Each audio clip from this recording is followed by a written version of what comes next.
ناگین کسی گھر میں رہتی تھی اور روزانہ وہ سونے کی انڈے دیتی تھی.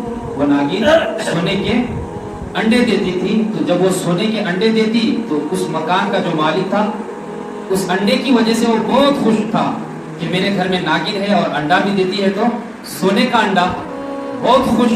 لیکن کچھ دنوں کے بعد یہ سلسلہ چالو رہا, چلتا رہا.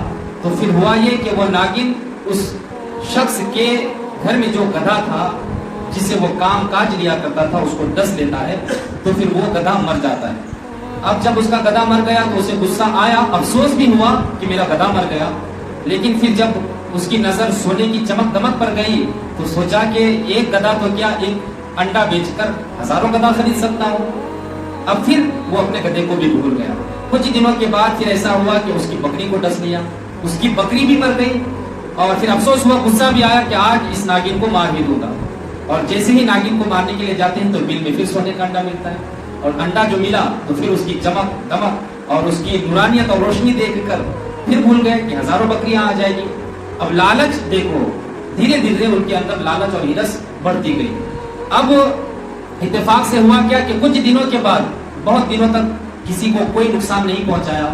پھر بہت دنوں کے بعد اس کے گھر میں جو غلام تھا اس کے غلام کو ڈس لیتا ہے. اور غلام اپنے مالک کو آواز دیتے ہیں کہ میری جان بچائیے, مجھے ناگن نے ڈس لیا. وہ مکان مالک جیسے ہی اپنے غلام کے پاس آنے سے پہلے ہی وہ شخص مر جاتے ہیں, اس کا انتقال ہو جاتا. پھر غصہ آیا کہ یار یہ میرا غلام تھا کہ جو گھر کا سارا کام کاج, کھیت باڑی جو بھی کام تھا سارا کام یہ کر دیتا تھا. لیکن آج تو سمجھو میرا ایک دائنا ہاتھ ہی ختم ہو گیا. آج میرا ایک دائنا ہاتھ ہی ختم ہو گیا کیونکہ میرا غلام مر گیا. تو کہا کہ پھر سونے کی لالچ کہ ایک سونے کا اگر انڈا بیچ لوں تو پھر تو نہ جانے غلاموں کی لائن لگ جائے گی. پھر تو جو ایک غلام جو ہے میرا کام پورا دن میں کرتا تھا, اگر 10 غلام لا لوں تو 1 گھنٹے میں پورا کام کر دے گا. لالچ تھی, ہرس تھی. اللہ اکبر. اب اس کے بعد کہا کہ پھر دل میں یہ خیال بھی آیا کہ یہ تو اب انسان پہلے تو جانوروں کو نقصان پہنچائے, اب تو پھر انسانوں کو بھی نقصان پہنچانے لگی ہے. تو کہیں ایسا نہ ہو کہ ہمارے بیٹے ہیں, بیوی ہے, کہ ہم لوگوں کو نہ نقصان پہنچا دیں. لیکن پھر بھی سونے کی چمک دمک ان کے دماغ میں وہ چمک دمک بھی بالکل جاری رہا اور بالکل آنکھوں میں بالکل جو ہے سمجھو ایک پٹی بندی ہوئی رہ گئی سونے کی چمک دمک کی وجہ سے. اور کچھ دنوں کے بعد اس کے بیٹے کو ڈس لیتی ہے.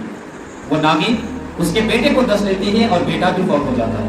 اور جب بیٹا تو بیٹا ہے, جب بیٹا مرا تو اس مکان مالک اور اس عورت کے دل میں تو ایک دم بالکل ایک بوجھ آ گیا کہ کل کائنات, کل ملکی, کل دولت تو میرا ایک بیٹا ہی تھا, میری تو ایک اولاد ہی تھی, لیکن آج وہ بھی چلا گیا. اللہ اکبر. اب پھر غصہ آیا کہ آج جہاں ملے یہ ناگن, آج یہ ناگن جہاں ملے اس کو چھوڑنے کا نہیں, آج اس کو ختم ہی کر دوں گا. نہیں چاہیے سونے کے انڈے, نہیں چاہیے دولت, نہیں چاہیے خزانہ, سب سے بڑی دولت تو اولاد ہوتی ہے. لیکن جب وہ بل کے پاس جاتے ہیں ڈنڈا لے کر تو دیکھتے ہیں کہ آج سونا نہیں ہے, آج جو ہے ہیرا ہے. آج کیا ہے؟ ہیرا ہے. تو ہم سوچنے لگے کہ سونے سے زیادہ مہنگی تو ہیرے, سونے سے زیادہ مہنگے تو ہیرے. اب ہیرا دینے لگی ہے تو چلو پھر ایک ہی بیٹا ہے, اگر زندگی بچی رہی تو کوئی اور اولاد آ ہی جائے گی. تو اب دھیرے دھیرے پھر وہی ہے کہ اس ہیرے کی لالچ نے, اس سونے کی لالچ نے پھر جو غم اپنے بیٹے کے جانے کا ان دونوں کے دل میں تھا وہ غم بھی ختم ہو گیا, اولاد کو بھی بھول گئے. لیکن کچھ دنوں کے بعد اس کی بیوی سو رہی تھی, اس کی بیوی کو بھی ڈس لیتی ہے اور اس کی بیوی بھی مر جاتی ہے. اب وہ تنے تنہا, کوئی گھر میں نہیں, تنے تنہا ہے. اب ایک دن کے بعد پھر اس نے کیا کیا کہ سارے ہیرے اور سونے کو جمع کیا اور اسی میں اپنا سر رکھ کے وہ سو جاتے ہیں, اسی میں اپنا سر رکھ کے سو جاتے ہیں. اور سوتے ہوئے ہی سونے کی حالت میں وہ ناگن جو ہے اسے ڈس لیتی ہے. اور جیسے ہی وہ ناگن ڈسا تو ایک چیخ ماری اس شخص نے اور تمام اڑوس پڑوس کے لوگ جو ہے ان کے رشتے دار جو ہے وہاں آ جاتے ہیں کہ کیا ہوا کیا ہوا. تو انہوں نے کہا کہ ایسی ایسی بات, ایک بات چھپا کے رکھی تھی. وہ بات یہ ہے کہ ہمارے گھر میں ایک ناگن تھی جو روزانہ سونے کے انڈے دیتی تھی اور پھر تو ہیرے بھی دیتی تھی, لیکن اسی لالچ کی وجہ سے میری بیوی بھی چلی گئی. میں نے اپنی اولاد کو بھی کھو دیا, اپنے غلام, اپنے جانور, ساری چیزوں کو میں نے کھو دیا. اور آج میری باری تھی کہ مجھے ڈس دیا.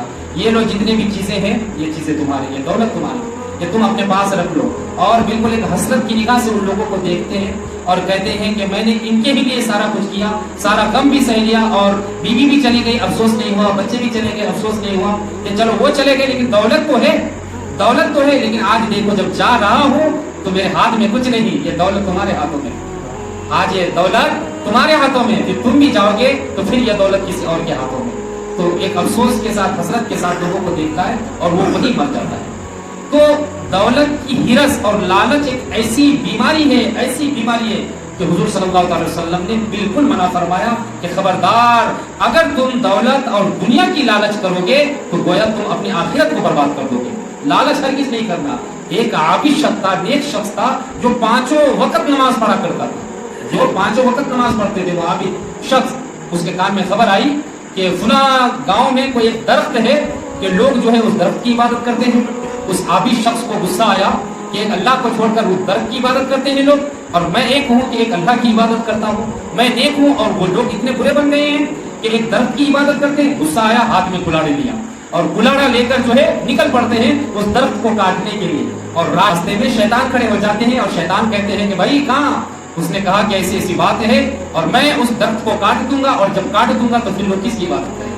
फिर लोग पलट आएंगे, उसी अल्लाह को मानेंगे, उसी अल्लाह की इबादत करेंगे। तो शैतान ने कहा कि उस दरख्त को काटने से पहले तुझे मुझसे मुकाबला करना होगा। उस आबिद शख्स से कहा कि तुझे मुझसे मुकाबला करना होगा, और जब तुम मुझे पटक दोगे तो फिर तुम्हारी मर्जी। वो आबिद शख्स तैयार हो गए कि चलो ठीक है, हो जाए 1-2 हाथ। और जैसे ही शैतान जो है उस आबिद शख्स के पास आते हैं और मुकाबला शुरू होता है, तो वो आबिद शख्स, इबादत गुजार बंदा, उस शैतान को पकड़ते हैं और उठा के पटक देते हैं, फिर पकड़ते हैं, फिर पटक देते हैं। तो शैतान पर वो बंदा हावी हो जाता। अब शैतान देखो कि किस तरह वो जाल फेंकते हैं। शैतान हर इंसान को एक जैसा नहीं घेरते, हर इंसान को एक जैसा जो है वो जो है गुमराह नहीं करते, उनके अलग अलग जाल है। जिस बंदे को जिस तरह बहकाया जाए वो उसी तरह बहकाता है। हर आम इंसान के पीछे, एक बंदे मोमिन के पीछे शैतान लगा हुआ रहता है, और वो इस इंतजार में रहता है कि कौन सा जाल फेंकूं कि मेरी जाल में वो फंस जाए और अल्लाह तबारक व तआला से वो दूर हो जाए। अल्लाहु अकबर। अब वो शैतान ने कहा कि क्या यार, तुम एक आबिद हो, अल्लाह अल्लाह करने वाले हो, मस्जिद में रहने वाले हो, अल्लाह अल्लाह करो, दुनिया की छोड़ो, तुम क्या उनको देखने जाओगे? वो कहाँ, तुम कहाँ? तुम अल्लाह अल्लाह करो, अल्लाह अल्लाह करके तुम जन्नत पालोगे। अब इसके दिल में बात आई कि बात तो ये सही कह रहा है, बात तो ये शख्स सही कह रहा है कि मुझे क्या मतलब, जिनको जो करना है करने दो और मैं अल्लाह अल्लाह करूंगा। और उस शैतान ने फिर दूसरी चाल चली और कहा कि जब तुम नमाज पढ़ोगे तो तुम्हारे जा नमाज के नीचे 1-1 दिरहम रोजाना मिल जाएगा, हर नमाज के वक्त 1-1 दिरहम मिल जाएगा, सोने का सिक्का मिल जाएगा। अब उसने कहा कि यार अब क्या बात है, अब तो मैं कमाने खजाने में भी फुर्सत, क्योंकि मुझे कमाना भी नहीं पड़ेगा, मेहनत भी नहीं करनी पड़ेगी, सोने का सिक्का मिलेगा। तो अब दुनिया जो कर रहे करने दो, दुनिया बाहर ले जाए, मैं बस अल्लाह अल्लाह करूंगा और सोने का सिक्का मिलेगा, जो अपने घर के खर्चा है और उस खर्चे को भी पूरा कर दूंगा। उसने कहा कि वाह, सौदा तो पक्का हो गया, बहुत अच्छी बात है। फिर वो कुल्हाड़ा लेके आ जाते हैं घर को और फिर अल्लाह अल्लाह करते हैं, और जब नमाज पढ़ते हैं, नमाज से फारिग होते हैं, तो सबसे पहला जा नमाज को ही पलटते हैं, देखते हैं कि सोने का सिक्का है। 1 दिन, 2 दिन, 4 दिन, 5 दिन, 10 दिन, 20 दिन, महीना दिन, ऐसा ऐसा होता रहा। उसको सोने का सिक्का रोजाना हर वक्त की नमाज में उसे मिलता रहा। एक दिन सोने का सिक्का नहीं मिला, एक दिन सोने का सिक्का उस शख्स को नहीं मिला, तो फिर बहुत गुस्सा आया कि ये क्या बात हुई। उसने कहा था कि सोने का सिक्का रोजाना मिलेगा, हर वक्त की नमाज में मिलेगा, और आज नहीं है। तो फिर वो कुल्हाड़ा लेते हैं और वो कुल्हाड़ा लेके उस दर्द को काटने जाते हैं, और फिर रास्ते में शैतान खड़े। शैतान ने कहा कि आज हकीकत में मैं उस दर्द को काट दूंगा। तो शैतान ने कहा कि काटने से पहले मुझसे मुकाबला करो। और इस आबिद शख्स को गुमान ये था कि इससे पहले मुकाबला हुआ था तो मैं तो पटक ही दिया था, ये शैतान कहाँ मुझसे पाएगा, इसके अंदर इतनी ताकत और कुव्वत कहाँ है कि मुझसे मुकाबला करे। तो फिर कहा कि चलो ठीक है, गुमान था ना, उसके अंदर ये ख्याल था कि मैं तो पटक ही दूंगा। और जैसे ही वो आबिद शख्स उस शैतान से मुकाबला के लिए जाते हैं, तो अब होता ये है कि वो शैतान उसको उठा के पटक देते हैं। अब ये सोचा कि नहीं, हो सकता है कि मैंने जो दाव खेला उसमें कुछ जो है उलट पुलट हो गया होगा, शायद मैं सही से पकड़ा नहीं। दोबारा ट्राई किया, फिर उस आबिद को वो शैतान उठा के पटक देते हैं। तीसरी बार ट्राई किया, फिर भी वो आबिद शख्स को शैतान उठा के पटक देता। अब वो शख्स कहने लगा कि ये क्या बात हुई कि जब मैं पहली बार तुम मेरे मुकाबले में आए थे तो मैं तुम पर हावी होता था, मैं तुझे उठा के पटक देता था, लेकिन जब आज आया हूँ, आज जो है बार बार तुम मुझको उठा के पटक देते। अब शैतान खुद ही कहते हैं कि ऐ बंदा, जब तू पहली बार आया था तो अल्लाह के लिए आया था, और आज तो आया है तो ज़र और माल के लिए आया है। आज तो आया है तो ज़र और माल की वजह से आया है, और अगर तू चाहता कि मुझे उठा के पटक के, तू चाहता दरख्त को भी काट देता, मैं तुम्हारा कुछ नहीं बिगाड़ पाता। लेकिन आज तू अल्लाह के लिए काटने के लिए नहीं आया है, आज तुझे माल नहीं मिला, आज तुझे सोने का सिक्का नहीं मिला, उसी लालच की वजह से आज जो है गुस्से में आकर तूने इस दरख्त को काटना चाहा, लेकिन आज तेरे अंदर वो ईमानी कुव्वत है ही नहीं कि तू शैतान का मुकाबला कर सके। अब लूट लिया ना ईमान। तो यही है, शैतान किसी तरह भी जाल फेंकते हैं कि जिस तरह जो इंसान फंसे वैसे वो जाल फेंकेंगे। तो अब यहाँ भी वो इंसान आबिद शख्स भी बर्बाद हुआ तो दौलत की वजह से और लालच दुनिया की वजह से।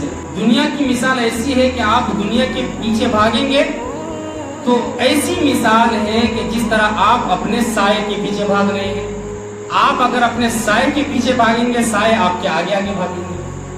कोई भी इंसान अपने साये को पकड़ सकता है? हरगिज़ नहीं। तो दुनिया भी वैसी है, जिस तरह आप दुनिया के पीछे भागो दुनिया आगे चलेगी। आप अपने साये को कभी नहीं पकड़ सकते। आप खड़े रहो, आप दौड़ो, आपका साया आपके आगे आगे चलेगा। तो उसी तरह दुनिया की मिसाल है। तो अल्लाह के रसूल ने फरमाया कि हरगिज़ दुनिया का हिरस ना करना। दुनिया के हिरस में बड़े बड़े लोग तबाह हो गए, बड़े बड़े नेकोकार तबाह हो गए। किस बिना पर? कि लालच दुनिया पर। और जिस इंसान के अंदर दुनिया की लालच नहीं है, अल्लाह अकबर, फिर वो लोग कामयाब है। सुभान हजरत ज़ुल्करनैन, उनकी गुजर हुई एक कौम की तरफ से, कबीले की तरफ से, तो वो देखते हैं कि वो कबीला बिल्कुल अजीब और गरीब कबीला था कि जो मिलता खा लेता। कहिए सुभान अल्लाह। जो मिलता पहन लेता, जो मिलता खा लेता। और सबों ने, हर लोगों ने जो है वहाँ जो है एक कब्र खोद के रखा है, और उस कब्र के ऊपर वो लोग झाड़ू लगाते हैं, और फिर जब वक्त मिलता वो हम नमाज अदा कर लेते, वहाँ नमाज अदा कर लेते। तो ज़ुल्करनैन ने कहा कि यार ये कैसी बात है कि तुम लोग जो मिलता है खा लेते हो, सब्जी ही खा लेते हो और रूखी सूखी ही खा लेते हो, और फिर देखता हूँ कि सब जो है अपनी अपनी कब्र खोद के रखे हो और झाड़ू भी लगाते हो और नमाज भी पढ़ लेते हो, और देखता हूँ कि तुम लोगों के पास कोई सोना चांदी भी नहीं है और उससे तुम कोई फायदा भी नहीं उठाते हो। तो वो शख्स, उस कबीले वाले के सरदार ने कहा कि हम लोगों ने जो है सोने चांदी की हिरस जब भी हमारे दिल में आती है और इसकी लालच बढ़ती है, दुनिया की लालच, तो हम अपनी कब्र को देखते हैं कि हमें एक दिन यहीं जाना है, और फिर हम यहाँ नमाज अदा कर लेते हैं ताकि हम अपने रब के करीब हो जाते हैं। और ये सोचकर नमाज पढ़ते हैं और ये सोचकर इस कब्र को देखते हैं कि दुनिया में खाली हाथ आए हैं और खाली हाथ जाएंगे। ये दौलत आज मेरे पास है, ये दौलत कल किसी के पास हो। अल्लाह, वजह क्या है कि इंसान के अंदर जब लालच पैदा होती है, तो जब लोग कब्र को देखते हैं तो कब्र में बैठने के बाद फिर भी इंसान के दिल में एक बात आती है, ख्याल पैदा होता है कि नहीं नहीं नहीं, ये मेरे दादा की कब्र है, ये मेरी दादी की कब्र है, ये मेरे फलां रिश्तेदार की कब्र है। तो इंसान जब सोचता है कुछ लम्हों के लिए, तो उसका ईमान पहले कुछ और था, लेकिन जब वहाँ कब्रिस्तान में जाके वो इंसान सोचने लगता है तो ईमान में थोड़ी ताजगी पैदा होती है। कहिए सुभान अल्लाह। यानी एक फर्क आता है इंसान की जिंदगी में, एक लहर उठता है और उसे ख्याल आता है कि नहीं नहीं, हाँ मुझे यकीनन ये दुनिया छोड़कर जाना। तो कब्र की ज़ियारत मेरे मुस्तफ़ा ने इसलिए फरमाया कि तुम कब्रिस्तान जाओ ताकि तुम अपनी मौत को याद करो। और जो भी इंसान अपनी मौत को याद करेगा, अब बताओ कोई इंसान अपनी मौत को भी याद करे और फिर ये सोचे मैं दुनिया को जमा करता जाऊं और लालच करता जाऊं, तो ये दोनों चीज आपस में जमा हरगिज़ नहीं होगा कि मौत भी याद हो और दुनिया भी जमा हो। क्योंकि जो इंसान सोचेगा कि नहीं मरना है, तो अल्लाह जिस हालत में रखे वो बंदा मोमिन खुश रहेगा। कहिए सुभान अल्लाह, वो बंदा खुश रहेगा। हजरत अली देखते हैं कि कोई शख्स मुस्कुरा रहा है, कोई शख्स खूब हा हा करके हंस रहा है। मुस्कुराना सुन्नत है। कहिए सुभान अल्लाह। मुस्कुराना, मेरे मुस्तफ़ा मुस्कुराया करते थे, और सहाबा कहते हैं कि जब हुजूर मुस्कुराया करते थे तो हुजूर के दांत में थोड़ा सा फासला था, और जब हुजूर मुस्कुराते तो उस फासले से नूर निकलता था। सुभान अल्लाह, नूर निकलता था। मेरे मुस्तफ़ा के दांतों में वो हुस्न था, वो खूबसूरती थी। सुभान अल्लाह। तो हुजूर मुस्कुराते थे, हालत जैसी भी हो मुस्कुराते थे। लोगों के साथ कभी भी सख्त मिजाज के साथ जो है हुजूर कभी भी किसी के सामने पेश नहीं आया। कोई भी हो, दुश्मन भी हो, दुश्मन के सामने भी मुस्कुराते थे। तो मुस्कुराना सुन्नत है, लेकिन कहकहा लगाकर हंसना मना है। तो उस शख्स से मेरे अली ने फरमाया, मौला अली ने, कि क्या तुझे मरना नहीं है? मरना नहीं है, तुझे पता है कि मुझे मरना नहीं है? उसने कहा कि हुजूर ये कैसी बात हुई, मरना तो है। तो ऐ शख्स, जिस इंसान को पता हो कि मेरे पीछे मौत है, तो बताओ वो इंसान मौत को देखकर कैसे हंसेगा? जिस इंसान को पता हो कि मेरे पीछे मौत है, तो वो इंसान कैसे हंस सकता है? अल्लाह अकबर। जैसे हजरत अली ने उस शख्स से ये बात फरमाया, अल्लाह अकबर, फिर लिखते हैं कि जिंदगी में कभी भी दोबारा उस शख्स को हंसते हुए किसी ने नहीं देखा। तो मुस्कुराओ, ये अच्छी बात है। मुस्कुराना ये सेहत के लिए अच्छी है, लेकिन कहा कि हंसना ये शरीयत ने भी मना किया। क्यों? क्योंकि जिसके पीछे मौत है, पीछे ही है ना, कब आ जाए, कब जो है पकड़ के लेके चले जाए, हम और आप नहीं कह सकते। तो मरने वाला इंसान थोड़ी ना हंसेगा, मरने वाला इंसान मुस्कुराएगा। कहिए सुभान अल्लाह। कि मैं मुस्कुराऊं और लोगों को भी होठों में जो है मुस्कुराहट दे के दुनिया से जाऊं।